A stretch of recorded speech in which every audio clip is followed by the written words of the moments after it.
Welcome investors, आप सभी का एक नए वीडियो में स्वागत है। काफी एक इंटरेस्टिंग वीडियो होगा ये वीडियो में हम ऐसे एक मोनोपोली कंपनी के बारे में डिस्कस करेंगे जिसका इंडिया में बहुत ज़्यादा कंपटीशन नहीं है।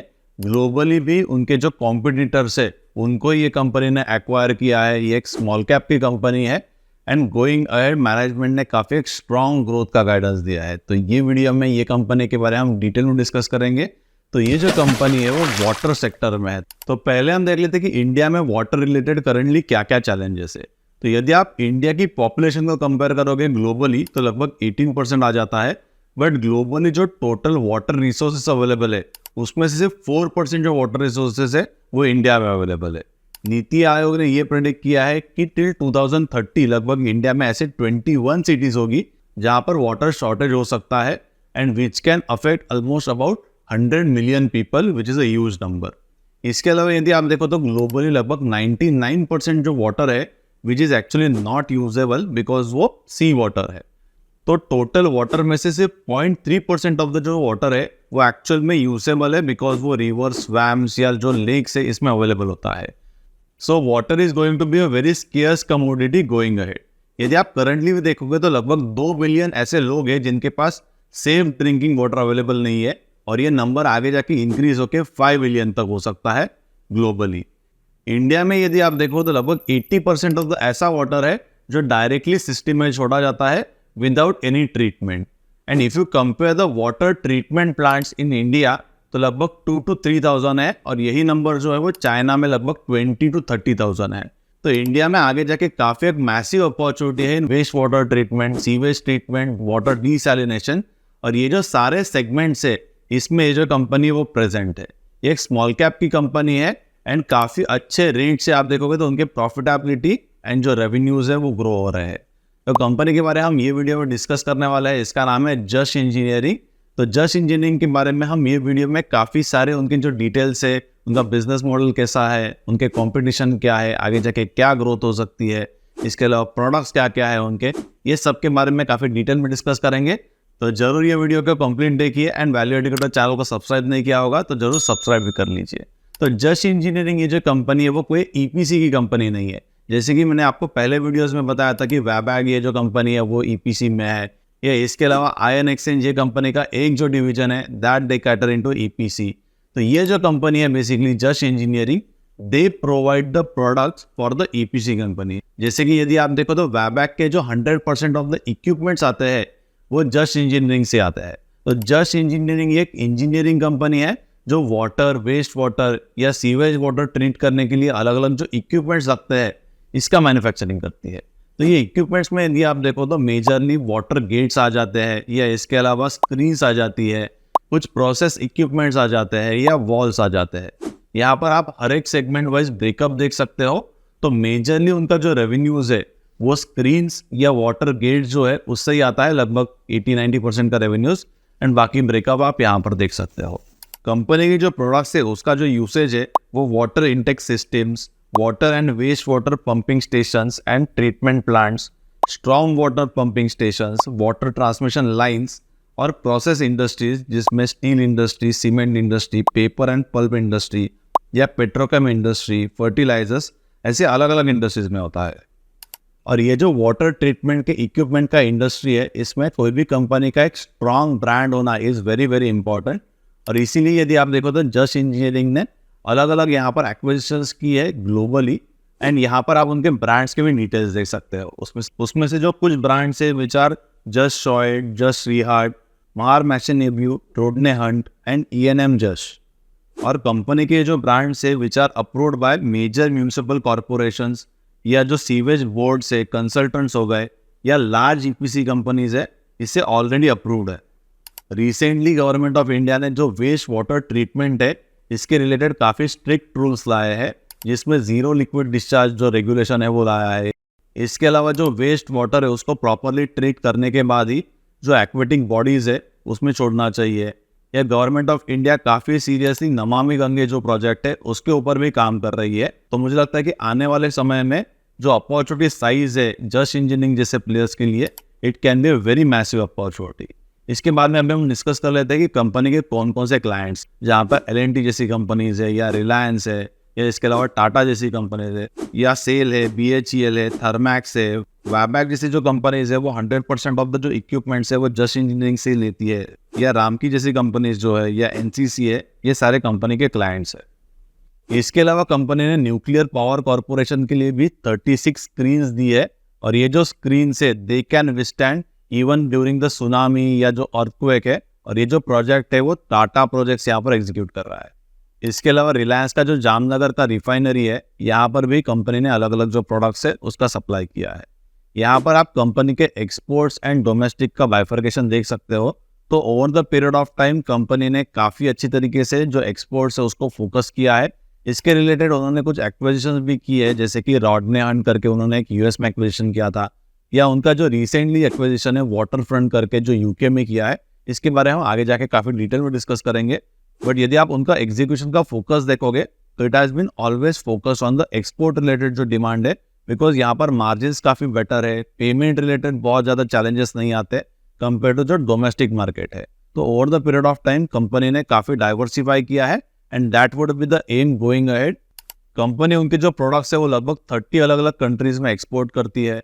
हांगकांग में यदि आप देखो तो कंपनी के पास 90% का मार्केट शेयर है, और यदि आप सिंगापुर में देखोगे तो लगभग आगे जाके नेक्स्ट 10 to 15 ईयर्स में 6,000 करोड़ का कैपेक्स होने वाला है for the products which has been manufactured by the Jash engineering. सारा 100% जस्ट इंजीनियरिंग को नहीं मिलेगा, बट एक अच्छा शेयर वहाँ पे मिल सकता है। तो मुझे लगता है कि काफ़ी आगे जाके इंटरेस्टिंग अपॉर्चुनिटीज ये कंपनी के लिए आ सकती है। जस्ट इंजीनियरिंग के पास करंटली 6 मैन्युफैक्चरिंग प्लांट्स है, जिसमें से जो 4 मैन्युफैक्चरिंग प्लांट्स है वो इंडिया में इंदौर एंड चेन्नई में है, और इसके अलावा जो 2 मैन्युफैक्चरिंग प्लांट्स है उसमें से एक US में है रॉडनी हंट का, और जो सेकेंड है वो UK में है विच इज़ वाटर फ्रंट, जो उनका एक रिसेंट एक्विजिशन है। तो करंटली कंपनी के पास जो मैन्युफैक्चरिंग कैपेसिटी है उससे कंपनी लगभग 800 करोड़ के जो रेवेन्यूज है वो टारगेट कर सकती है। करंटली यानी FY25 का जो रेवेन्यू का टारगेट है वो लगभग 650 to 700 करोड़ से, which is again very very good growth compare to last year यानी FY24। इसके अलावा कंपनी का जो टारगेट है रेवेन्यू का टिल FY28 वो लगभग 1000 करोड़ का है। जस्ट इंजीनियरिंग ने रिसेंटली एक जो इन्वेंट करके जर्मन कंपनी है उसके साथ 50-50% का जॉइंट वेंचर किया है, जहां पर जो टेक्नोलॉजी होगा वो इन्वेंट का होगा। Just engineering will be manufacturing those products in India, because cost of manufacturing India में काफ़ी कम है, और इसीलिए जो इन्वेंट कंपनी है उन्होंने स्लोली उनका जो फोकस है वो मैन्युफैक्चरिंग से हटाया है, बिकॉज सारा जो मैन्युफैक्चरिंग होगा वो जस्ट इंजीनियरिंग के साथ ही होगा, and Jash engineering then can sell this product domestically in India. इसके अलावा एक्सपोर्ट भी कर सकते हैं, जिसका जो मार्केटिंग है that will be done by the invent. और जस्ट इंजीनियरिंग ने इन्वेंट ये कंपनी के साथ मिलकर एक जो प्रोडक्ट डेवलप किया है जिसका नाम है डिस्क फिल्टर करके, तो एक हाईली इफिशिएंट प्रोडक्ट है, एंड कॉस्ट भी काफ़ी उसका आप देखो तो कॉम्पिटिटिव रखा है उन्होंने। इसके अलावा आगे जाके भी कंपनी काफ़ी अलग अलग प्रोडक्ट्स पे काम कर रही है, जिससे वजह से क्या हो जाएगा कि कंपनी की जो मार्केटिंग कॉस्ट है वो बहुत ज़्यादा नहीं जाएगी, और एक ऑपरेटिंग लेवरेज यहाँ पर प्ले आउट हो सकता है, बिकॉज ऑलरेडी जो मार्केटिंग है वो इन्वेंट की तरफ से यहाँ पर होने वाला है। So let's now discuss about company का जो US का प्लान है, जहाँ पर कंपनी ने रॉडने हंट ये जो कंपनी है उसको एक्वायर किया था। तो कंपनी के पास करंटली लगभग $48 मिलियन का ऑर्डर बुक है। रॉडने हंट रिलेटेड कंपनी को हिस्टोरिकली कुछ चैलेंजेस आए थे, बट रिसेंटली यदि आप देखो तो कंपनी ने काफ़ी अच्छी तरीके से टर्न अराउंड किया है, एंड आगे जाके काफ़ी अच्छा ग्रोथ भी यहाँ पर एक्सपेक्टेड है। यदि आप US का टोटल मार्केट देखोगे रिलेटेड टू वाटर गेट्स वो लगभग $150 मिलियन का है। यदि आप स्क्रीन्स का मार्केट देखोगे तो वो लगभग 100 to 120 मिलियन का है, और जो रॉडने हंट का प्लान है for the revenues going ahead it will be about $35 million. तो काफ़ी एक अच्छी ग्रोथ यहाँ से आ सकती है, एंड करेंटली जो कंपनी वो प्रॉफिटेबल भी हुई है। Most important challenge for the Jash engineering type जो इंजीनियरिंग कंपनीज होती है उसको इंडिया में या बाहर US में they always have the challenge related to the manpower. इसीलिए ही कंपनी US में बहुत ज़्यादा एग्रेसिवली ग्रो नहीं कर पा रही है। उनके पास बहुत अच्छा ऑर्डर बुक तो है, बट एग्जीक्यूशन रिलेटेड कंपनी को कुछ चैलेंजेस आ रहे हैं because of the lack of the skilled man power. US में रॉडने हंट जो है वो वाटर इक्विपमेंट के मैन्युफैक्चरिंग में टॉप 5 प्लेयर में से एक है, एंड गोइंग अहेड कंपनी का target is to become the top 3। Rodney Hunt को US में सक्सेसफुली टर्न अराउंड करने के बाद कंपनी ने रिसेंटली UK में और एक एक्विजिशन किया है with the name water front करके, और ये जो एक्विजिशन है वाटर फ्रंट का वो जस्ट इंजीनियरिंग ने लगभग £2 मिलियन में किया है, और ये जो कंपनी है उसका लगभग 25 to 27 करोड़ का रेवेन्यू है, एंड प्लान ये है कि नेक्स्ट 4 to 5 ईयर्स में ये रेवेन्यू को इंक्रीज करके ग्रो करके लगभग 200 करोड़ तक लेके जाना है। बिकॉज जो एग्जिस्टिंग कंपनी थी ये मार्केट में लगभग उनका 150 करोड़ का टोटल रेवेन्यू था, जिसमें से लगभग 100 करोड़ का जो है वो डोमेस्टिक रेवेन्यू था यूके में, and that company is out of the market. तो काफी एक अच्छा यहाँ पर डिमांड क्रिएट हुआ है और इसका ही जो बेनिफिट है वो जस्ट इंजीनियरिंग को मिल सकता है, and that was the only reason that company has gone and acquired Waterfront in UK. इसके अलावा जस्ट इंजीनियरिंग ने और भी कुछ एक्विजिशंस किए हैं, उसके डिटेल्स अभी हम देख लेते हैं। तो जो फर्स्ट कंपनी था जिसको जस्ट इंजीनियरिंग ने 2009 में एक्वायर किया था, इंडिया का कंपनी था, इसका नाम है सूर्यसील करके, जो 1 करोड़ में कंपनी ने एक्वायर किया था। और ये जो एक्विजिशन है वो वाटर हैमर कंट्रोल के लिए या वाटर कन्वेंस साइकिल के लिए बेसिकली उन्होंने एक्वायर किया था। इसके बाद में 2011 में कंपनी ने शिवपाद इंजीनियर्स को एक्वायर किया था लगभग 6 करोड़ में, एंड ये एक्विजिशन का जो पर्पस था to add the process equipment in their product portfolio and increase the package size of the different products which they offer.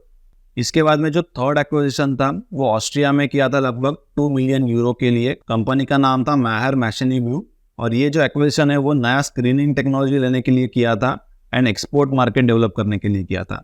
उसके बाद में 2016 में रॉडनी हंट को, जो यूएस की कंपनी जिसके बारे में हमने डिस्कस किया, उसको लगभग $4 मिलियन में एक्वायर किया था एंड सक्सेसफुली बाद में यहाँ पर उन्होंने टर्न अराउंड भी किया। और उसके बाद में 2 बिलियन यूरोज में कंपनी ने रिसेंटली 2023 में जो वाटरफ्रंट फ्लूइड कंट्रोल से जो यूके बेस्ड कंपनी है उसको एक्वायर किया है। और कंपनी के मैनेजमेंट का काफी क्लियर विजन ये है कि कंपनी को सिर्फ सेक ऑफ एक्विजिशन के लिए एक्विजिशन नहीं करना है। It is very important that कि वो एक्विजिशन से कंपनी को कुछ नए क्लाइंट्स मिलने चाहिए, एंड इसके अलावा कंपनी की management is also very careful about कि क्या वैल्यूएशंस पे अलग अलग जो कंपनीज है उनको एक्वायर करना है। तो मुझे लगता है कि कंपनी की मैनेजमेंट काफी अच्छी है। हिस्टोरिकली उन्होंने भी अलग अलग कंपनीज को लेके काफी सक्सेसफुली टर्न अराउंड भी किया है, एंड जो वाटर फ्रंट है इससे भी मुझे लगता है कि आगे जाके एक अच्छे रेवेन्यूज कंपनी जनरेट कर सकती है, बिकॉज उनको रॉडनी हंट जो यूएस की कंपनी है उसका भी एक काफी अच्छा एक्सपीरियंस मिला है after the acquisition. And interestingly company के जो भी कॉम्पिटिटर्स है इंडिया में या ग्लोबली, उसमें से कोई भी प्लेयर ऐसा नहीं है कि वो मोर देन 3 प्रोडक्ट्स जो है उसका मैन्युफैक्चरिंग करता है, which is actually is the case with the Jash engineering. इसीलिए आप देखो तो बहुत ज्यादा कट थ्रोट कॉम्पिटिशन नहीं है इंडिया में। उनके पास लगभग वाटर गेट्स में 60 to 70% का मार्केट शेयर है, यानी एक डोमिनेंट यहाँ पर मार्केट शेयर है। और जैसे जैसे इंडियन गवर्नमेंट वाटर सेगमेंट को पुश करता है तो मुझे लगता है एक मैसिव अपॉर्चुनिटी एक स्मॉल कैप कंपनी के लिए आगे जाके ओपन अप हो सकती है। और जैसे कि मैंने आपको पहले बताया कि इंडिया में सिर्फ 1300 सीवेज ट्रीटमेंट के प्लांट्स है, जो चाइना में लगभग 20 to 30,000 है, यानी आगे जाके यहाँ पर एक मैसिव ग्रोथ डेफिनेटली आ सकती है। कंपनी का फ्यूचर का जो ग्रोथ है या जो फोकस है that is based on the 3 sectors या सेगमेंट्स, जिसमें स्ट्रॉन्ग वाटर को ट्रीटमेंट करने के लिए जो अलग अलग प्रोडक्ट्स लगते हैं उसको वो कंपनी डेवलप कर रही है।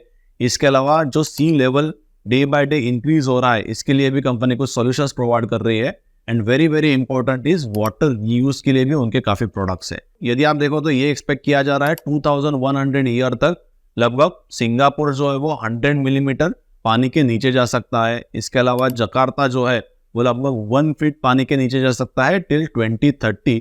इसीलिए Indonesia is also changing it's capital.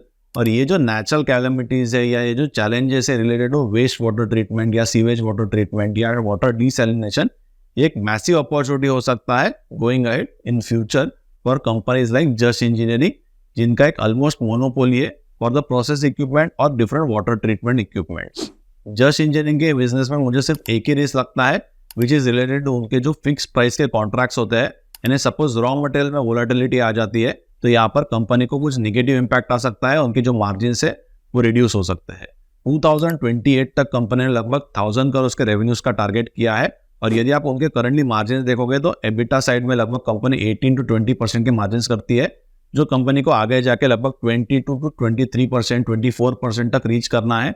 जो प्रॉफिट आफ्टर टैक्स यानी पैट के जो मार्जिन है वो लगभग कंपनी के 12% के आसपास है, जो कंपनी को इंक्रीज करके 13 to 14% के आसपास लेके जाने हैं। तो मुझे लगता है कि कंपनी को आगे जाके फ्यूचर में काफी मैसिव अपॉर्चुनिटीज है, and it can be very very good proxy business for जो वाटर ट्रीटमेंट या waste water treatment, sewage water treatment के लिए जो कैपेक्स चल रहा है globally also and as well as in India. India में ही यदि आप देखोगे तो सूरत जैसी जो सिटीज है उसमें लगभग 90-95% ऑफ द जो वाटर है वो ट्रीट होता है, बट मुंबई एंड दिल्ली में इट इज बिलो 60%। और इसीलिए मुझे लगता है कि साइज ऑफ अपॉर्चुनिटी काफी मैसिव है इट एक्चुअली डिपेंड्स ऑन कि जस्ट इंजीनियरिंग की मैनेजमेंट यहाँ पर कैसे आगे जाके एग्जीक्यूट करती है। मुझे लगता है कि उनका ट्रैक रिकॉर्ड भी काफ़ी अच्छा है बेस्ड ऑन द एक्विजिशन उन्होंने हिस्टोरिकली जो की है। तो जस्ट इंजीनियरिंग जैसे ही अलग अलग काफ़ी जो स्मॉल या माइक्रो कैप की कंपनीज है, एसएमई कंपनीज है, उनको हम उनके अर्ली स्टेज में आइडेंटिफाई करते हैं ग्रोथ के एक अच्छे वैल्यूएशंस पे। और ये जो सारे रिपोर्ट्स है मैंने माइक्रो कैप क्लब मेंबर्स के साथ शेयर किए हैं। इसके अलावा हम माइक्रो कैप क्लब में अलग अलग जो मैनेजमेंट्स है उनको भी होस्ट करते हैं so that we can understand in depth about their business model. ऐसे लगभग मोर देन 40 मैनेजमेंट्स को हमने होस्ट किया। ये जो सारे वीडियोज है that is available for the micro cap club members. इसके अलावा मोर देन 70-80 रिपोर्ट्स भी अलग अलग कंपनीज के बारे में हमने पोस्ट किया है। Micro cap club is not any recommendation और advisory service, it is basically a platform जिसको यूज करके आप आपका खुद का डिसीजन जो है इन्वेस्टिंग रिलेटेड वो ले सकते हो। और यदि आपने अब तक माइक्रो कैप क्लब को ज्वाइन नहीं किया होगा तो इसकी जो लिंक है आपको नीचे डिस्क्रिप्शन में मिल जाएगी, जरूर आप उसके सारे जो डिटेल्स है वो चेक कर सकते हो। आपको माइक्रो कैप क्लब रिलेटेड कुछ क्वेरीज है तो आप मुझे डायरेक्टली कॉन्टैक्ट भी कर सकते हो। कॉन्टैक्ट की जो डिटेल्स है आपको मेरे वेबसाइट पर मिल जाएंगे। तो ऐसे ही डिटेल वीडियोस में हर सैटरडे को क्रिएट करता हूँ, तो जरूर ये जो वीडियोस है वो देखने मत भूलिए। तो ऐसे एक स्मॉल कैप कंपनी के डिटेल एनालिसिस के साथ मिलेंगे नेक्स्ट सैटरडे को एट 11 o'clock। तब तक मेरे चैनल के जो अलग अलग वीडियोस है जरूर आप उनको देख सकते हो।